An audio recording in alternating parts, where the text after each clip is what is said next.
Addressing Digestion Naturally, presented by Diana Dagrosa. Slides for this webinar, along with other educational resources, are available on the left of your screen in the Learn More box. We will try our best to answer all of them. At this time, I would like to welcome Diana Dagrosa. Well, hello everybody, and thank you for tuning in. Today we'll be addressing digestion naturally. I hope that you find some of this information interesting and helpful, and it's something that I like to say right from the get-go is while you may understand a lot of what we say tonight, patients don't know, and so this information can be then discussed with them and it will help them out tremendously. So what we will be covering today, patient alternatives to excessive supplementation. Understand how to assess the root causes of micronutrient deficiencies, the role of micronutrient, CPC with differential, and CMP testing in GI dysfunction. Learn how to create targeted treatment protocols that include food therapy and minimal supplementation. All disease begins in the gut. Hippocrates said that.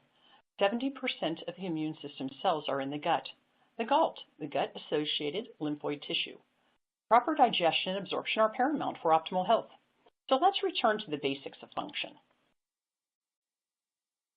So chronic disease is 75% predictable. The gut barrier is our #1 protective factor.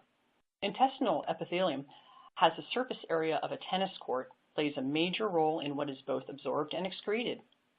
Tight junctions control the flow of particles between the gut and the bloodstream.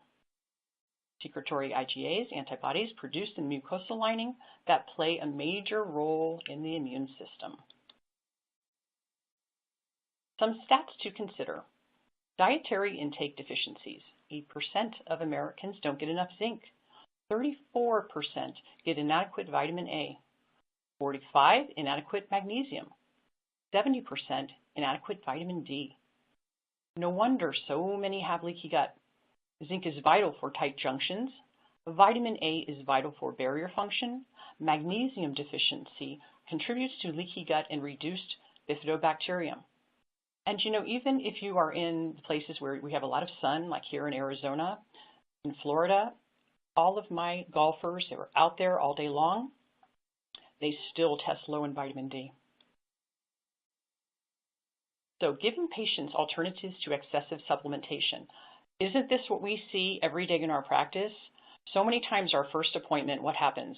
Patients bring in literally grocery bags filled with nutrients from whatever store, the internet, what have you. And they're still feeling badly. That's why they're coming to see you. So it's something that we really have to sift through. Often I do validate them and say, hey, this is great. You're really trying to help yourself. But let's step back a little bit here and let's really take a look at what's going on and then have targeted treatment protocols. So if a micronutrient test reveals 5+ deficiencies, we've got to consider these questions. Why? What is that about? Is it a lack of absorption? Is it a digestive issue? So dietary intake should incorporate dietary variety, adequate fats, proteins, vegetables, nutrient density, quality carbohydrates. Is the patient already supplementing? If so, deficiencies can be due to poor or no absorption for quality products. Assess the patient's digestion. We're going to constantly go to this. Digestion, digestion, digestion. Optimize food quality. Organic, gluten-free, eliminate processed, refined, and fast foods. Absolutely. That's pretty much a given in our field, isn't it? Educate patients on the role of food as medicine. Provide handouts listing foods that contain the nutrients they are deficient in. SpectraCell has some wonderful handouts, and patients really enjoy receiving these. So encourage dietary changes. Change your diet, change your life. And then I would also ask you, have you done these changes in your diet? Often just by starting to implement some of these things yourself, if you're not doing it already, creates a different energetic inside you. And the next thing you know, all of your patients will be doing exactly what you're doing because it's something that is unspoken. They can feel it. Eat nutrient-dense foods. If you do, often you can take your supplements 3 times a week instead of daily. And patients like this because so many of them are already experiencing pill fatigue. Emphasize healthy food choices and then supplements secondarily. So food first. Educate patients that it's much better to eliminate junk food than to attempt counteracting it through supplementation. So some strategies that patients will often use to counteract junk food. What do they say? Hey, they drink the sugary soda and then they take a metabolic supplement. Or they say, oh, I'm going to take some herbal supplements to counteract the sugar. They're going to eat the cake, but then they're going to take a gluten enzyme supplement. Or eat the ice cream and then take the Lactaid. But the hidden inflammation remains. Proper food preparation is essential for enhanced absorption. Nuts and seeds, soak them, sprout them, bake them at low temperature. This reduces the phytic acid and enzyme inhibitors. Now, this is something in our office. We actually do this, and we provide these types of foods, nuts and seeds, flax crackers, almond butter made from properly prepared nuts and seeds. Patients love this. It stabilizes their blood sugar so then they can go into our appointment and listen with a sharp brain. And this is extremely important. I have YouTubes that I teach them this because I want them to be able to embrace this idea and start to change their life. So it's interesting, because we work with digestion a lot in our office, it's our main thing. I'll often hear patients say, oh, I can't eat almonds, they destroy me. Oh, are you allergic? Well, no, I'm not allergic. I did my allergy test and I'm not allergic. They just kill my stomach. So that's a good indicator that they probably have either raw almonds or maybe even roasted from the store, the regular store, and they're not able to break down the phytic acid. I usually give them a couple of ours to take home with the digestive enzyme and just say, hey, okay, when you're ready to try this. See what happens. Every single time they'll say, I can't believe it. I can eat your nuts. So let's teach them how to make them. If they are still eating, different grains and beans as part of the diet, then encourage them to soak them literally for days. This also reduces the phytic acid and enzyme inhibitors. When you work with patients who have IBS, they will notice the difference, because what I hear is, oh, I was in a hurry and I had to open up a can of black beans. And Diane, I can't believe it. They actually bothered my stomach a little bit, but when I soak them and cook them, they don't bother my stomach. So again, the phytic acid enzyme inhibitors. Cook your kale, spinach, and all cruciferous veggies. Now, this is something in our society. We have everything seems to be these days raw, and raw. I put raw kale in my smoothie and raw spinach in my protein shake.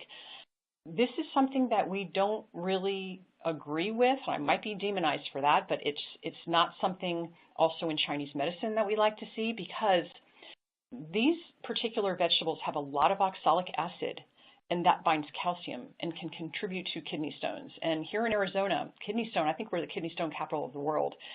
And this makes an enormous difference. So play around with this concept. Cook those veggies. Some of my patients now will even saute them or steam them, and then they put them in their shake because they want to shake. They didn't want to eat. Okay, that's fine. Work with them. So on that note, calcium metabolism and malabsorption, what do we often see? Bone spurs, cold sores, kidney stones, muscle cramping in Charlie horses, skin rashes due to sun exposure, viral infections in the summer. So consider these things and try to teach them about their foods. And often when you do interview them and really look into their food journals, you'll see that they are consuming these things in a way that might not be beneficial to them. So here's a little calcium tissue deficiency case study. A cute little 90-year-old woman came in, and first thing she mentioned was, I cannot sleep. Okay, well, what's going on? Why can't you sleep? Severe nighttime cramping in her feet. So severe, wakes her up 4 to 5 times a night, and she's literally screaming. And she's in a little care facility so that she has those alert buttons if she needs to, because she has to pry her foot literally under the bed to relax her leg. And then if she falls, she can't get up. So you've got multiple challenges here because of the cramping in her feet.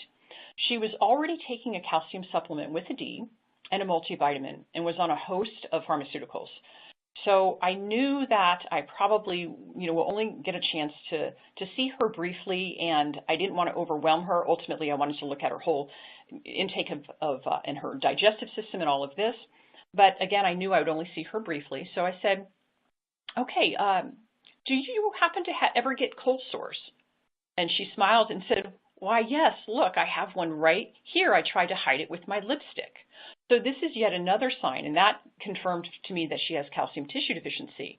So I encouraged her to be open to taking this little supplement under $20. And I said, I really think this is going to help your cramps, because you're coming here also for acupuncture, but all the needles in the world is not going to help you if your issue is from a nutrient deficiency. So a week later, when I saw her again, sleeping like a baby, no more cramping. Understand how to assess the root causes of micronutrient deficiencies. Some causes include poor diet, food quality, nutrient dense versus calorie dense, food and mealtime hygiene, stress management.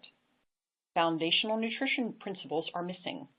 Nutrition education from TV marketing, social media, fads and dietary trends.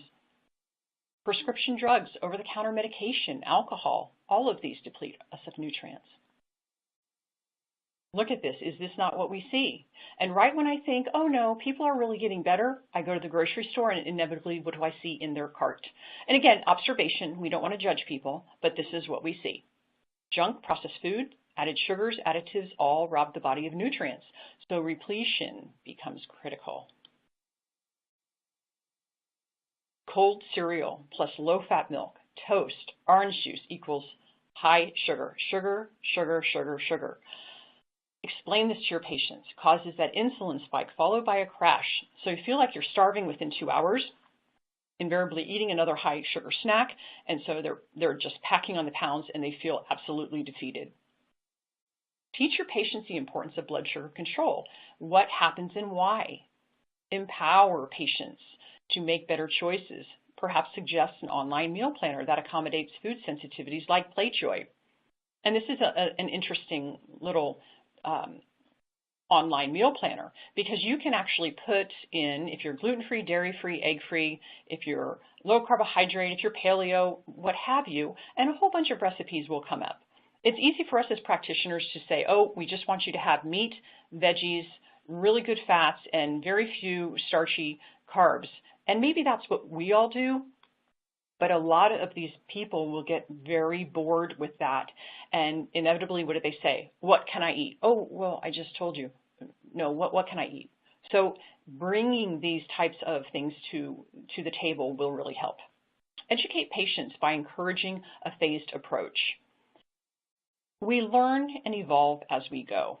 When I first opened my practice many years ago, I'm sure I went so far overboard and probably freaked people out. And now I know if somebody comes in, and they're eating fast food literally every single day, are they going to go from that to eating just meat, veggies, and good fats? No, probably not. And really, we want to set them up for success because we want them to be able to take some of these principles away and live a wonderful, healthy life. And this is what we say. We want to clear away the interference so that you can lead a profound existence. So let's help them do that. And then start with a few little things, a few little concepts, and then move on to the next phase. You create it with them, little partnership. Bring your own lunch to work. This is a big one.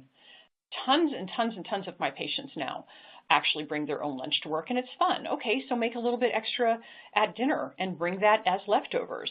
Most of my patients never eat sandwiches anymore, so they're bringing literally little, glass containers filled with veggies and healthy meats, and have an extra thing of olive oil at their office, unrefined salt, and these types of things. Bring menus as an educational tool and teach patients how to make more informed choices. So I'm not telling you can never go to a Mexican restaurant again, but maybe you can go and say, all right, let's see, I'll have some machaca beef, and really I don't want rice or beans or those chips, but how about having 2 sides of cooked veggies with that? All right, maybe I can have 5 tortilla chips with the guacamole and then take away the basket. This is enormous. And by doing that too, they are learning to become mindful. Focus on quality proteins, carbs, veggies, fats, Try to reduce or eliminate the starchy carbs. We do have a challenge, as we all know, in America. Diabetes is a very big problem here. So the more we can educate, the better. I often will play a game with them and call it the no double carb game. So if they're having a glass of wine, then skip the bread and skip the dessert, or skip the pasta, skip all of that and have your glass of wine. If you decide, no, they have the best garlic bread ever, okay, so then you're going to have a total meat and veggie entree. Search for nutrient-dense foods. Encourage patients to explore. This is what we call a participation sport. There are things I can teach you and then things that you need to do for yourself because we're not with you 24/7. Make a conscious decision to be more mindful. This is another great handout from SpectraCell. Patients love this because they get to see all of the nutrients on the left here and what foods, where they can find what foods they can eat and optimize so that they can get these nutrients. When nutrition status is low, there's a tendency to overeat. You compensate by attempting to nourish yourself with empty calories, leading to a bottomless pit, overfed but malnourished. And it's very frustrating for patients because they come in and they say, gosh, I feel like I'm starving and I just keep eating and eating and eating and nothing is satisfying me. Well, if you don't have good quality food, you're trying so hard to get nutrients from something that has no nutrients. So of course you're constantly eating. Micronutrient flyer for patients. Use this opportunity to have this conversation. White processed flour is devoid of naturally occurring B vitamins. Fortified usually means that vitamins and minerals were added back after processing. Folic acid is commonly used in fortified products. It cannot be assimilated by patients with MTHFR SNP. How filled is your bucket? Pesticides, herbicides, fungicides, these all deplete crops and soil of minerals. Therefore, they deplete you of minerals too. Will your toxic bucket spill over before you complete your bucket list? Food, hygiene, and stress management. Some food for thought. Are you usually stressed out when you eat? Stress causes stagnation and thereby causing downstream issues. So if you're stressed out when you eat, your body is literally like a kinked up hose. It is literally kinked up. So you're putting food down into a hot, moist environment and your body says, yeah, sure, what do you want me to do with that?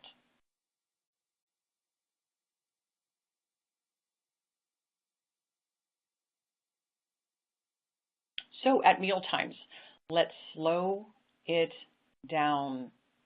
Focus your chi on digestion by doing the following. Make cooking a whole family experience. Make a nice place setting. Chew your food properly. Put your fork down between bites. I often ask my patients, do you inhale your food? Are you like a snake? Try chopsticks if you're eating too fast. Let's breathe. Perhaps consider music without any words. No TV news. Pleasant conversation. How often do we hear from our patients, dinner time is fight time? Let's work at changing this. Pay special attention to your food using all your senses. Smell, taste, appearance, and texture. Rest and digest. And if you're lucky and have a little bit of extra time, maybe 1,000 steps after each meal. Knowledge of basic nutrition principles is missing. Nutrition is learned from TV marketing, social media. People blindly follow celebrity endorsements and fads. Does one size really fit all? I don't think so. Educate your patients by focusing on the basics. The body has a need for fat-soluble vitamins from quality fats. Butter, ghee, coconut oil, MCTs, avocados. They help you absorb your minerals. Butter and ghee and steamed veggies can be a good idea. Dairy foods. Make your choices full fat.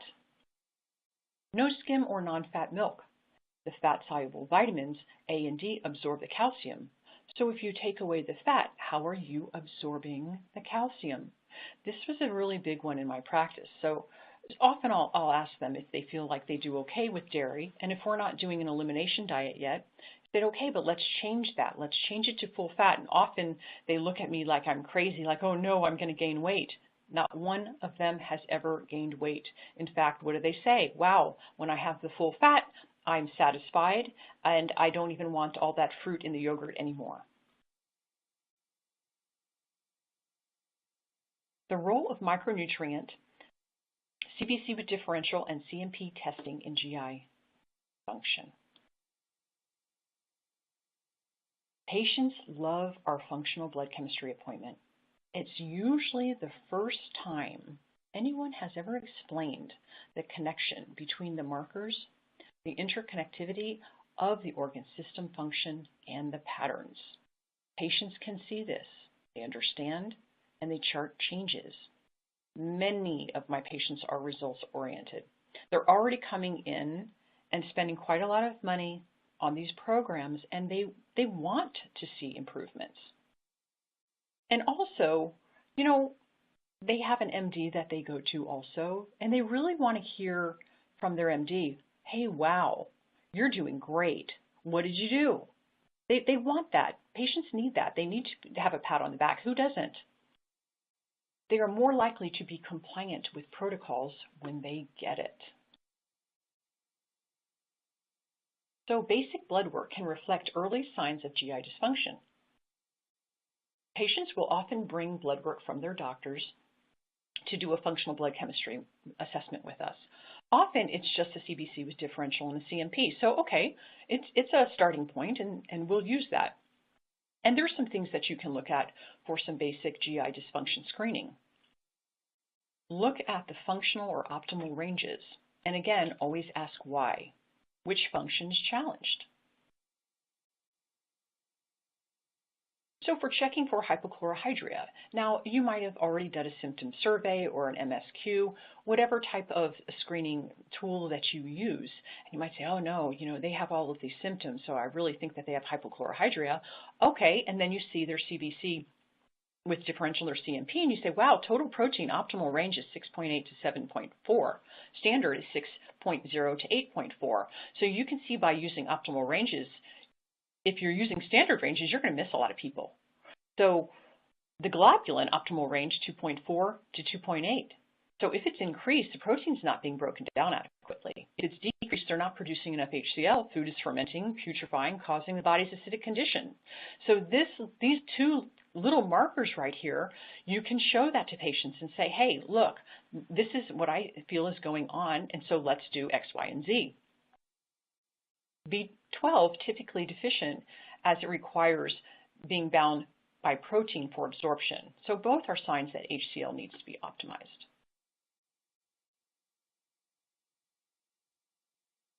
A few markers to evaluate vitamin B deficiency. MCV, optimal range 85 to 92. Standard is 80 to 96. MCH. So if these are increased, this may suggest that you need folate, B12 or B6. For absorption and assimilation, B vitamins are essential for liver detoxification. And sometimes you'll see other symptoms. You might see neuropathy or high blood pressure. You can also optimize food choices and replete with appropriate vitamin Bs. But always encourage the foods too. We don't want to give the message that they're going to be unhealthy unless they take these supplements. Often, if I do see a patient very depleted, especially if we look at micronutrient, what they have for today might be for today. If they haven't had greens for, their entire life because they say, oh, I hate greens, well, then more than likely you're going to need to also replete. You're going to need to give them a nutrient while they're working on increasing their dietary intake of those wonderful veggies. So to assess for a bacterial pattern, often we'll see the neutrophils, optimal range 40 to 60, standard 40 to 74. Lymphocytes, optimal range 25 to 40, standard 14 to 46. Increased neutrophils plus decreased lymphocytes often is a bacterial pattern. Bacteria is a huge drag on the immune system. So consider using bacterial killing herbs, some of you all might be experienced in using herbs. We love them in our practice, and ultimately fix faulty digestion. Because here's the thing too. Okay, so you see this, and so you just see the protein and globulin off. You can say, oh, look at this. So here's the thing is if you have a salad, and that salad has bacteria on it, usually the stomach says, no problem. I just secrete my hydrochloric acid and I'm going to eat up that bacteria. Well, if you're hypochlorhydric and not secreting enough, you can launch into a bacterial infection. So next thing you know, you have that for years and years and years, and maybe you just don't know. Maybe you're just not 100%. And next thing you know, you've got a massive bacterial pattern that now needs to be addressed via herbal therapy. But patients absolutely love this. Prescription drugs, over-the-counter medication, alcohol, substances that deplete nutrients and dysregulate function. This is a beautiful handout from SpectraCell. Often when patients come in and they have their huge laundry list of pharmaceuticals that they're on, I pull this out. And often I'll just give them a copy to take home and say, okay, look at what we're seeing here. Okay, we're going to really want to do a micronutrient test so we see if you've been on these drugs for this long, well, let's see how affected you are. So the role of micronutrient testing in GI dysfunction, important to determine specific nutrient deficiencies? Absolutely. Don't fall into the trap, though, of prescribing a pill for every deficiency. Ask why. Look for the root causes of deficiency or dysfunction. Again, start with the basics. Stress, poor diet, environmental factors, challenge detoxification pathways, sluggish liver, gallbladder. I'm going to say that one again. Sluggish liver, gallbladder. This one is a huge one in our practice. We'll get into that in a little bit. So a micronutrient test helps determine absorption and assimilation as reported levels reflect intracellular status. So seeing is believing, and patients love this test. Recommendation is to retest in 4 to 6 months to assess the efforts of lifestyle habits that promote optimizing food choices and digestion via targeted nutrient protocol. So again, if a patient is not going to eat greens, you're probably going to need to replete with folate supplement. Maybe a green powder perhaps in protein shakes, but you've got to be willing to work with each patient and meet them where they're at. I often will hear, and I understand some of my colleagues who do say this, they'll say there's, hey, it's my way or the highway. I like to take a little bit perhaps softer approach and really try to meet them where they're at, because often there are reasons why they might be hesitant. And if we can break through that, they become patients often for life. So the role of cardiometabolic testing in GI dysfunction, this is actually a whole webinar in and of itself, but the cholesterol, the lipoprotein particles, insulin, omega fats, inflammatory markers, leptin, absolutely provides great insight into metabolic syndrome. I love this test. And the fun thing is the before and afters with treating with nutrients for this test just blows the patient away, and sometimes blows my other colleagues away too. It's just they're amazed at how you can really change people's chemistry by using nutrient support and, of course, foods. Learn how to create targeted treatment protocols that include food therapy with minimal supplementation. Insights and tips. If you don't eat healthy fats, bile won't be secreted sufficiently. And it has nothing to emulsify. So this is huge, huge, huge. It's often something that is missing in a lot of protocols, and really by optimizing bile secretion, thinning the secretion, the results are amazing. And we'll get into this a little bit more shortly here. Bitter greens also help with bile secretion. So radicchio, endive, arugula, that tricolor salad that you go when you go to a nice Italian restaurant. There's reasons for this. By eating this salad, you're literally preparing your body to digest and utilize the foods that's coming Bitters are essential to good health.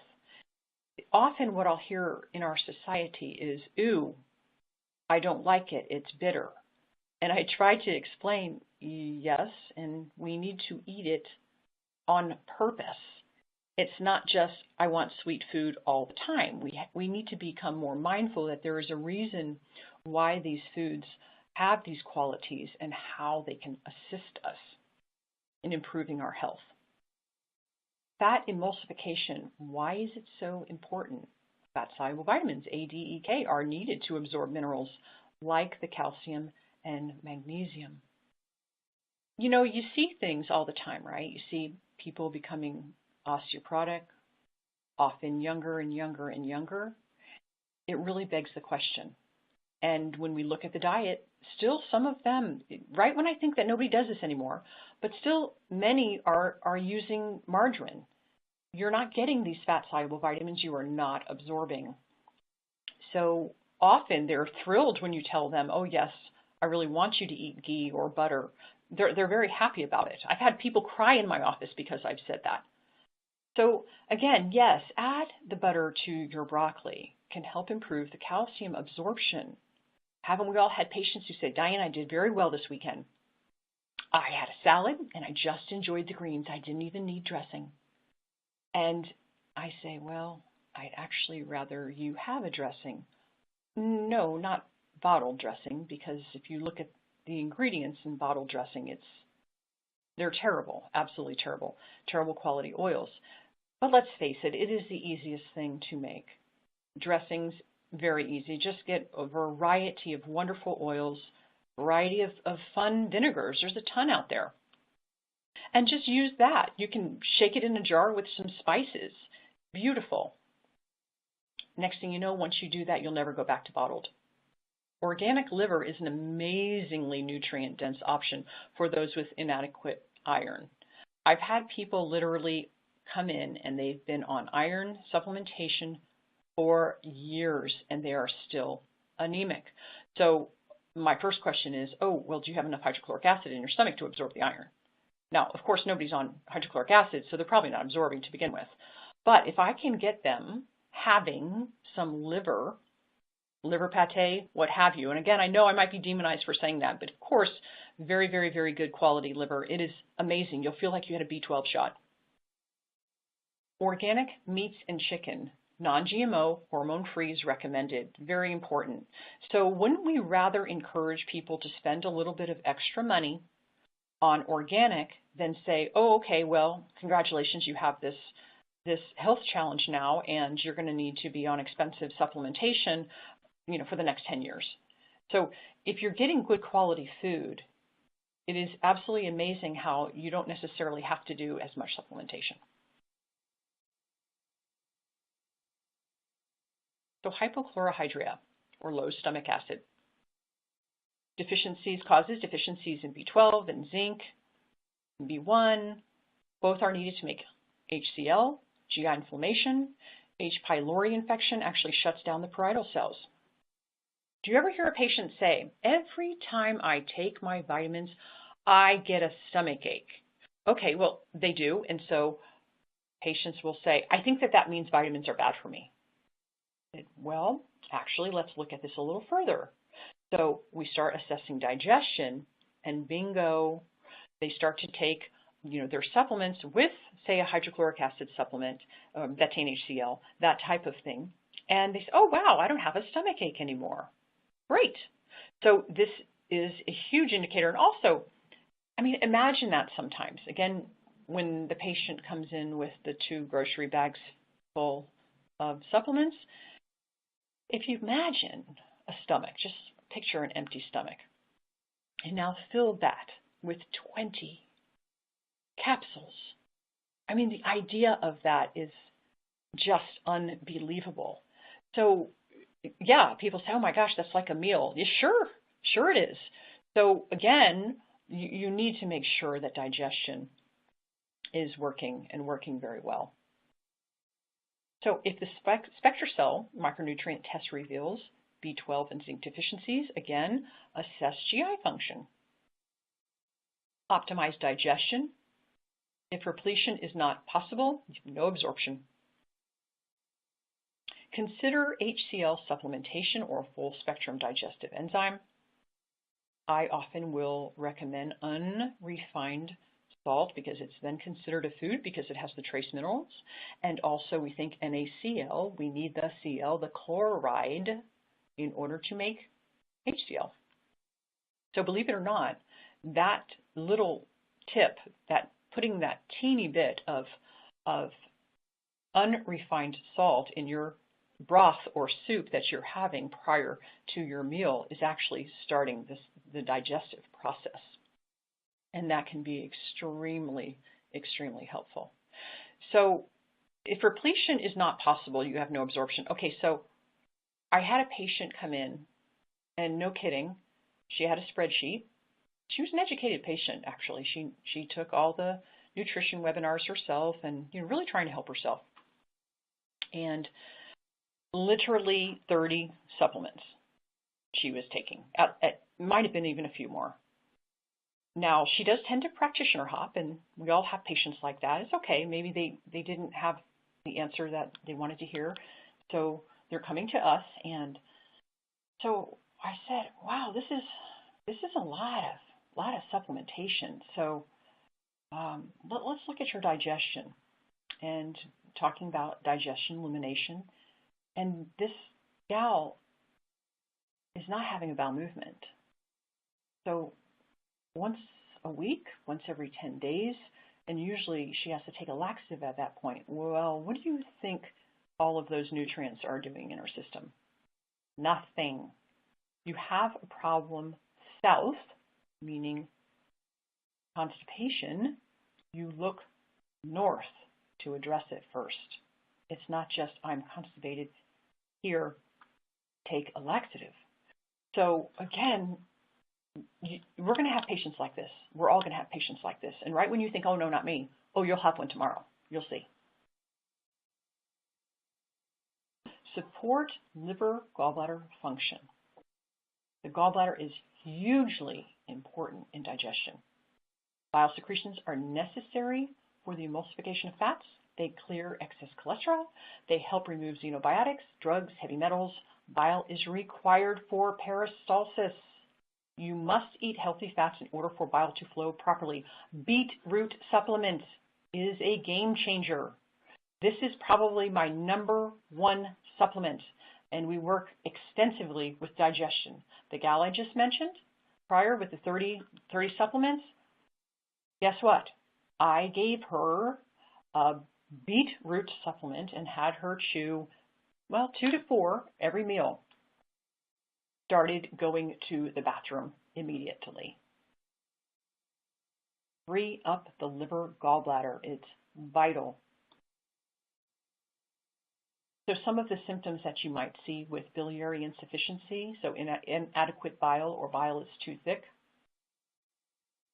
lower bowel gas and or bloating several hours after eating.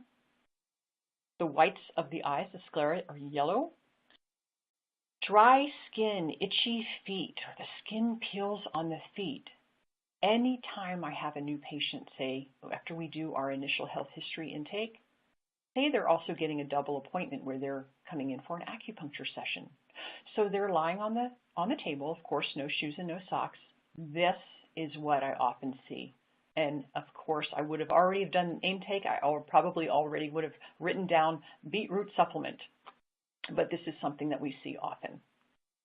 Bitter metallic taste in the mouth, headache over the eyes. Fatty foods cause distress. How often do we hear that? Oh, no, I don't eat fats, Diana. Oh, no, I know they might be good for me. They kill me. Oh, no, can't do it. Absolutely kill me. Oh, here, this is a good point while we're talking about this. So what's popular these days? Bulletproof coffee. Everybody's doing bulletproof coffee. And they're putting MCT oil in their coffee, and they're doing probably ghee too. Hey, I do. Okay, so people say, oh, that kills me. I am absolutely dying every single time I do that. I said, oh, no, here you go. Take the beetroot supplement. I said, chew 2 of them. No problem now. Absolutely no problem. So now supposedly you don't need biosalts to break down coconut oil, but nonetheless, when they have distress like that, beetroot, and you've got your answer. They will love you forever. So history of gallbladder attacks, stones, stools that float, stools that stick to the toilet, that are difficult. You have to keep flushing. That's a sign that there's fat in the stool. They're not absorbing it. Oh, here's our little guy. Just this is a good little case study. So this is our little case study for why we thin the bile. A mom comes in to get her probiotic, and she looks very distressed, very irritated, mixed emotions. Hey, what's going on? Oh, my 6-year-old has chronic constipation. Months and months and months. He just will not poop. And the poor little guy hides in the closet, and he doesn't want to come out. He doesn't want to talk to us. He's just withdrawn, and I'm seeing my child suffer. So we have gone to all these doctors and all these specialists and spent over $10,000 on all these visits.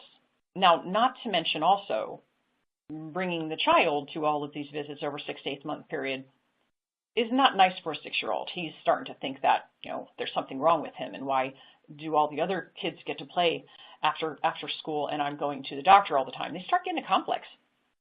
So they've done all these doctor's visits, tests, no relief, and one just said, oh, take some Miralax, which annoyed her to no end because she said, I could have figured that out, but I don't want to do that because I've read a lot of the unfortunate side effects here.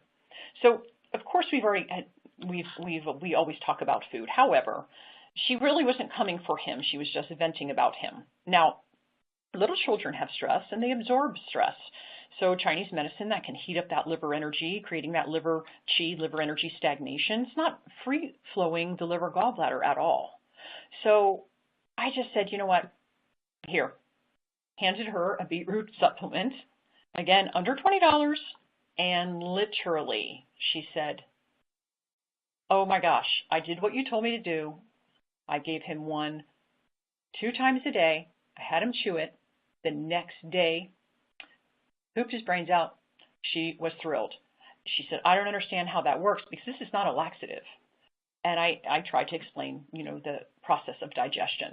So again, you've got to have that in your protocol. It is an absolute game changer. So some food therapy for digestive support. Ginger root tea is a favorite in my office. We teach them how to take the fresh root, or actually rhizome, and grate it, put it in some boiling water, then reduce it, and let it simmer for half hour or so. Make it really strong so that way you can make it just once in the week. Strain it and have a cup or 2. And what's nice about making it strong, you just add as much water as you need for your taste. Very anti-inflammatory. It's warming. It aids in digestion. It also increases bile secretions. Beautiful. Eat radishes prior to a meal. So everybody comes home and they're starving, and all the kids are expressing. So I tell the moms, why don't you cut up a whole bunch of radishes and some jicama, and these, yes, we can have raw. And of course, the radishes help promote gastric secretions. The jicama is a prebiotic fiber. So you're getting 2 beautiful things here. Put a plate of those out and let your children and husband and family start having those prior to a meal. It's not going to ruin their appetite, but it's also part of a healthy meal. You can add some guacamole to get those good fats. When we have guacamole, even when I have parties at my house, we serve them with nori sheets instead of chips to increase nutritive value.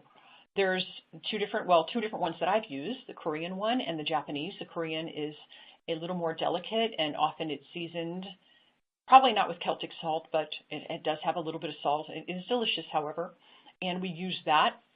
I just tear up the sheets, and this is what we use. So the Japanese one tends to be firmer, and that is perfect for a wrap. So if you're doing some shredded veggies, yes, preferably cooked, and your avocado, some protein, you can roll them up absolutely beautifully. So using herbs, we like to use them liberally in food preparation. In our household, no, it's not usually a teaspoon. It's tablespoons, if not a half a cup or a cup if I'm using parsley. If I'm making rice, cauliflower, I literally use probably 2 cups of parsley in mine, and then add all these different spices. Turmeric, cumin, garlic is a beautiful combination. So we've got anti-inflammatory principles, and we have digestive aids with the cumin and the garlic, being antimicrobial.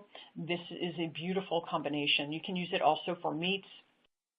What I have patients do is take these powdered herbs and put them in a jar and add all different types of healthy oil and then shake it up and put it all over your veggies.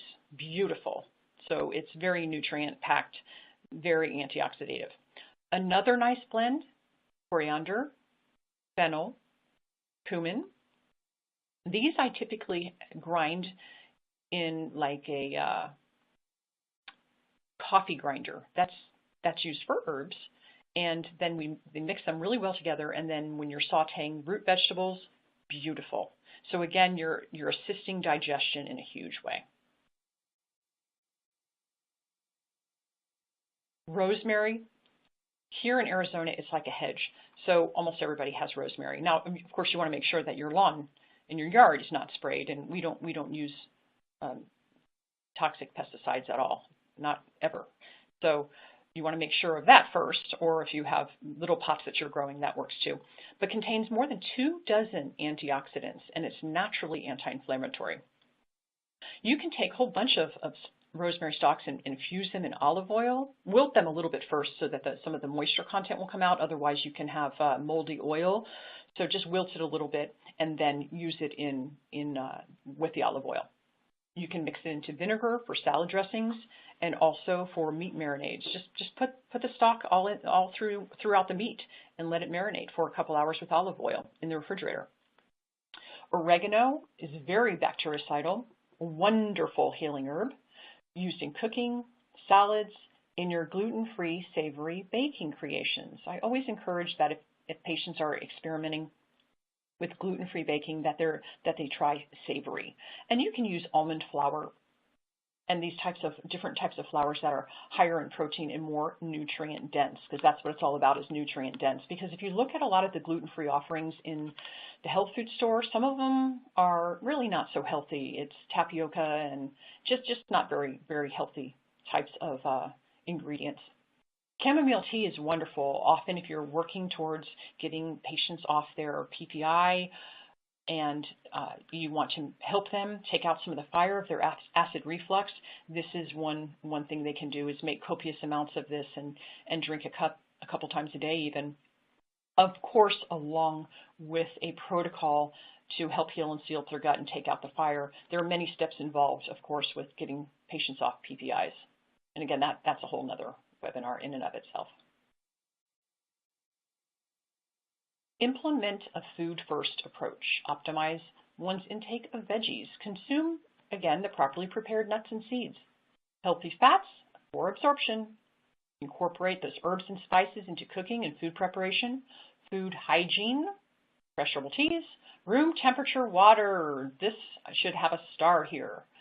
This is in Chinese medical school, first day. Always room temperature water.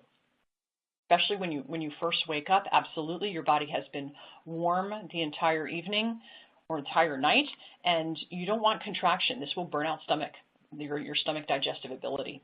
So room temperature water, and if a lot of you say, ooh, gross, seriously try this and have your patients do this, because this makes an enormous difference, and they will report to you that it does.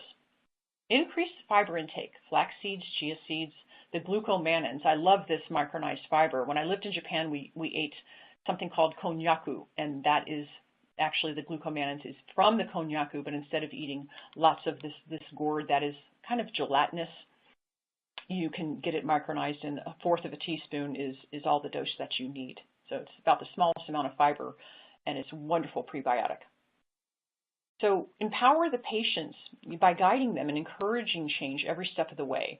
This creates healthy body, healthy mind, healthy spirit. Fun with food. I love this chart from the Institute for Functional Medicine. So it's the phytonutrient spectrum of foods. We basically want a color of the rainbow of every single one of these vegetables, and then it provides all of these wonderful benefits. Patients love this too, because they'll circle what they're consuming, and I'll say, okay, let's try to circle some other things when you go to the grocery store this week. So raw veggies, again, can be harsh on digestion.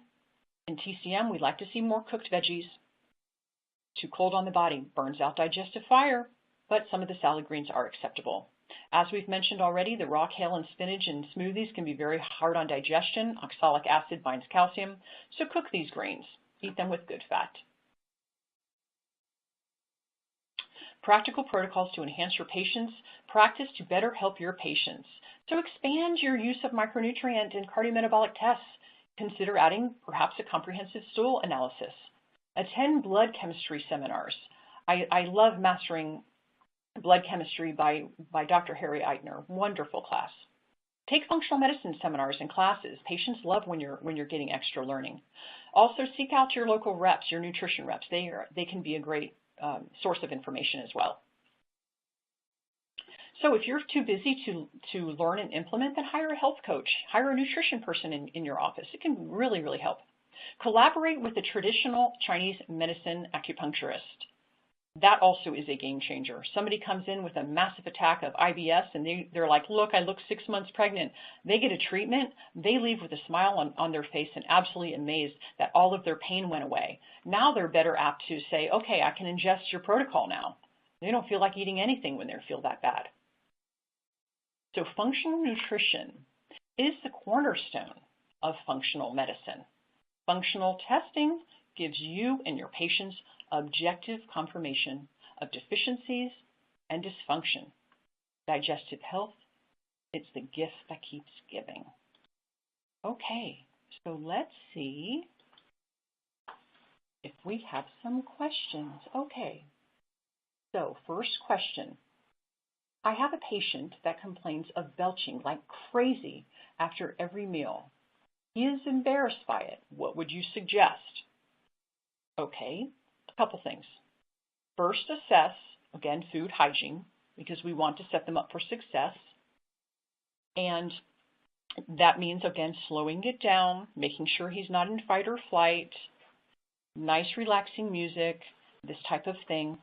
And really, beetroot supplement. Beetroot, beetroot, beetroot. That is a game changer. That is going to free up his liver gallbladder. It's going to allow him to emulsify his fats, and it's going to allow for things to start moving. Okay, so, okay. What is the name of the beetroot supplement that I like? Does it come in a chewable option? So I actually love Biotics Beta TCP. I love this product. And I just have people chew it. It is not in a capsule, and it's another reason why I like it. It's in a tablet. So chew it. Now, some patients will say, ooh, gross. It's really not that bad. Other patients will love it, but they love the effect, and most patients never want to go off of this. Okay, let's see. Okay. How do you work with a patient who is a vegan? Okay. Vegans can be challenging, as we all know. I'm a recovering one from a long time ago, so I attract them, and that's okay.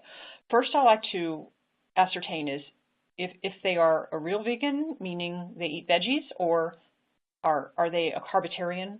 Because sometimes they're junk food, just junk foodaholics. So we need to ascertain that, and then work with their food, of course. You have to supplement. I like to do a micronutrient test with these individuals because I need to show them the effect of their diet. And they do like this because they're coming for a reason. And when you have a 21-year-old say, oh, I've been a vegan for a handful of years and my teeth are loose and I'm losing a lot of hair. You shouldn't have loose teeth, guys, at 21. So that tells me, too, you're not getting your fat-soluble vitamins, you're not absorbing anything. And that's not fun, because if you're having loose teeth now, you're going to lose your teeth. So often with the vegans, I work towards, hey, is there any possibility maybe you could consider having eggs in your diet? And some of them have said yes. If this is really going to help me get my health back, yes. And then you have to supplement. It's just the way it is. Can you repeat the name of the beetroot supplement? I know I speak fast. Yes. beta, B-E-T-A, TCP, from Biotics Research, beta TCP. Again, wonderful game changer. Okay, so let's see the next question. If a patient doesn't eat any grains, do you ever see an issue? Yes, I have seen a couple issues. Now, again, you have to assess the patient, and each person is different. So I have seen very low bifido and short-chain fatty acids in the stool test. So sometimes they'll say, okay, for 2 years I have not had grains, and I really noticed that the volume of my stool is not. There's not very much volume in spite of me eating a ton of veggies. So you have to really look at diet. Do they have enough of nuts and seeds and other types of prebiotic fiber, and optimize that, of course.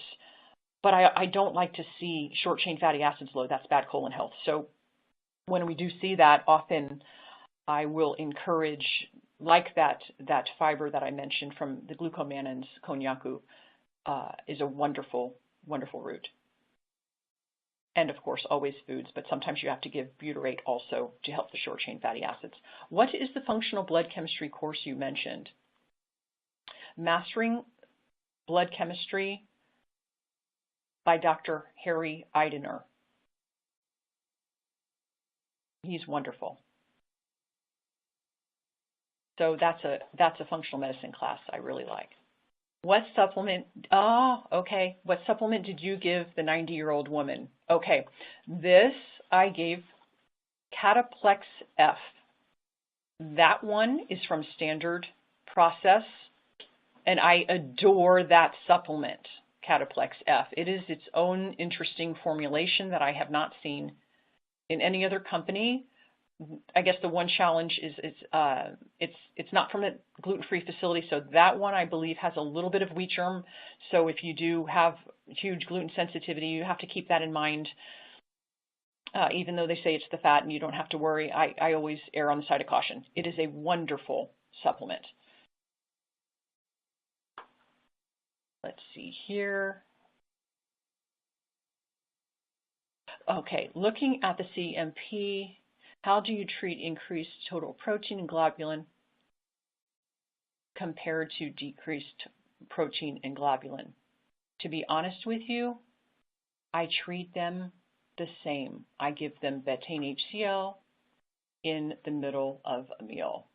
However, if they are putrefying, their foods, if they're low, sometimes I have to say, okay, if I give it to them in the middle of their meal and they have any kind of burning sensation, not warming, but burning on an extremely low dose, that's telling me that I have to use a softer approach, and I'm going to have to heal some GI inflammation first and do this in stages.